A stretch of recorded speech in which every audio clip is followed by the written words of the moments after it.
Hi, this is Russell Stannard from teachertrainingvideos.com. Today I'm going to look at e-portfolios and I'm going to show you the incredible success that I've had using e-portfolios in my teaching and learning. I'm going to start by showing you some examples of the e-portfolios that my students have produced. I'm then going to explain to you how I integrate them into my courses, and then finally I'm actually going to show you how your students can create an e-portfolio. I really hope you like this video. It's such an interesting topic and it's been such a positive part of the delivery of my courses, and it'd be great to show it to you as well. As always, please like the video, please share the video with other teachers, and of course comment on the video. I'd love to know, what do you think of e-portfolios? Is it something you could use in your teaching and learning? So here we can see an example of a student's work. We can see all the different activities and different things that the student had to do with me during the course. So as the student's been working through the course, they've been adding all of the evidence of the activities that they've been involved in into the e-portfolio. So I can click on the word walls and see the word walls that this particular student produced, or I can click on the Google Docs and see the different Google Docs that the student contributed to, or the screencast videos that the student made. Basically, as the student is working through the course, they're adding in the different elements into the e-portfolio. And the massive advantage for me as a tutor is that I can go into just one place and see all the different things that this particular student has been working on. Now, the key thing about an e-portfolio is, as well as producing the basic information, it includes a profile and then all the different activities, the key thing is the reflections. So each week the student is given different questions to reflect on and to answer, and these are obviously really important for me in trying to evaluate the quality of the e-portfolio. The student is given certain questions each week related to the work they've done in class, and they have to obviously answer those questions. Okay, so let's now look at how I actually integrate the e-portfolio into my course. The great thing about using e-portfolios is that you can really connect them into the activities that your students are either doing for homework online or in the classroom, or if it's fully online, it also works as well. So let's look at now actually one of my courses and how the e-portfolio is integrated into the course.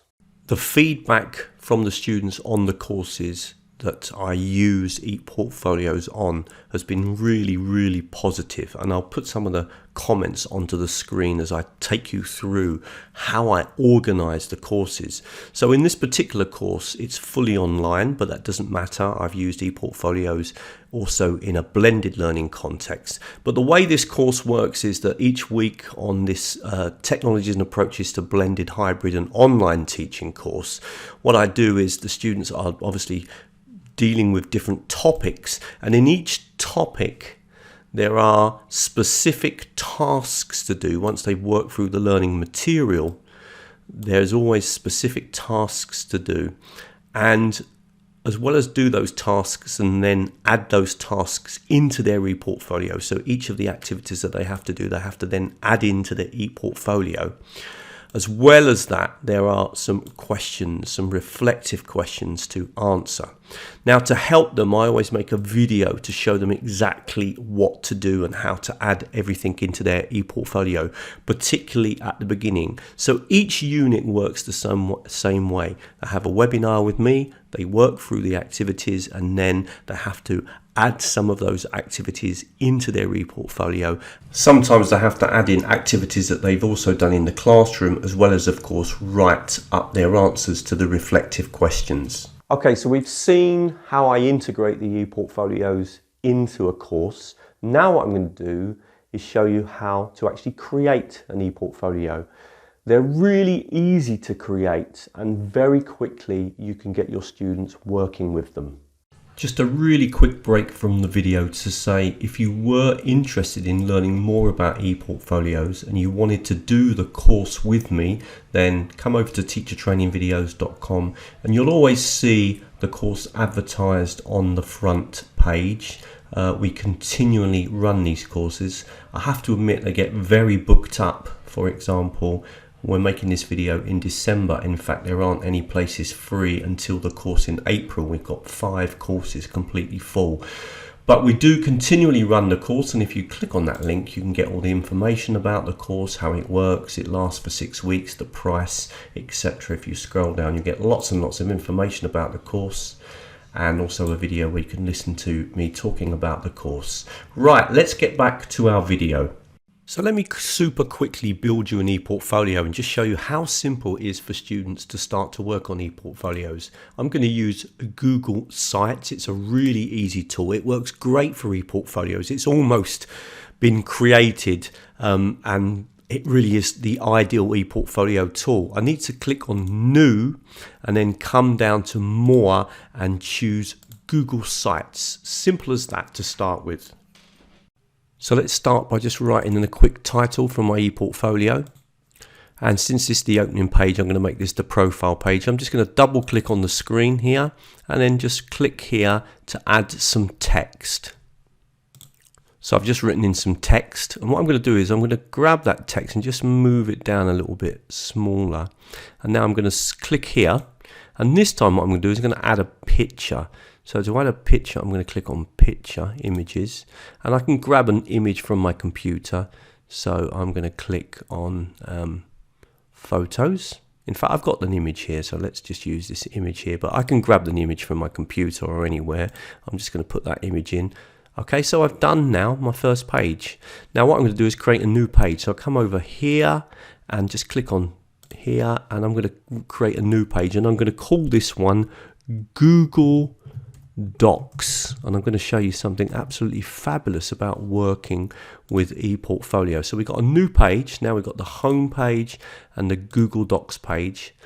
And what I'm going to do now is if I come over to Insert, the great thing about the way that Google Sites works is that it links together with everything in your Google Drive. So if I scroll down here and come to my docs, it will show you all the different Google Docs that I've got in my Google Drive, including any that I'm working on collaboratively with other students. And in fact, I can see that this one here, there are various people collaborating on it. So I'm going to click on that and then click on Insert, and I've now added the evidence that I've been working on this Google Doc with other students. Absolutely fabulous. It's so easy to do. Now I'm going to repeat that one more time just to show you how effective this is. So what we'll do is we're going to create another page. Again, we just come here and we're going to call this one Google Slides. Okay, so I write in the title, Google Slides. Again, click on Done. It automatically creates a new page for me. I'm going to do the same thing. I'm going to click on Insert. Remember, this shows me all the things that are on my Google Drive.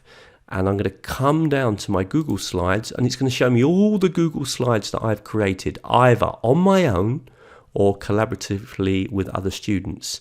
And I'm going to click on this one here, which again has been one that we've been working on collaboratively as a group of students, and I'm going to put it in here. Okay. And again, I can reposition that if I want to make it a little bit bigger, etc. So look how quickly I began to create my ePortfolio. Just literally in seconds in front of you, I've began to add pages and create it. And I can even preview how my ePortfolio is going to look by clicking here. And already we've got a lovely ePortfolio with a home page, with some Google Docs, and with a Google Slides. And I can be adding more pages with my Padlets and all the different activities that I do with the students in the class if they record themselves speaking or make a video or create a word wall. Any of the activities that I would ask them to do, because I train teachers in using technology, they can put them into their ePortfolio as evidence of their learning. Now, obviously, the one thing that we would have is to create a page that would be for the students to write up their reflections.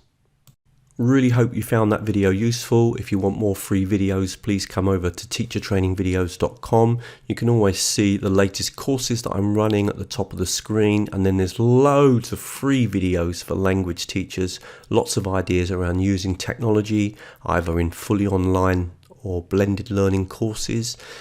If you want to follow my work, the best thing to do is to sign up to the newsletter. That way you'll get updated with all the latest videos, the blogs, the webinars and the online courses. And also at the moment, there's a special offer. If you sign up to the newsletter, you'll get a 12-part course in using technology when teaching in blended and online. And I send you a video every 4 or 5 days, one video, learning different things about teaching online and using technology in teaching. The other thing you can do, of course, is to sign up to my YouTube channel. I think we're up to around about 67,000 followers now. And you can also contact me from the website if you scroll down. If you want me to do some training with your organization or do a talk, then you can contact me from the website. And thank you very much. I'm going to put a few videos on the screen now that are associated with the topic of e-portfolios that you might find interesting.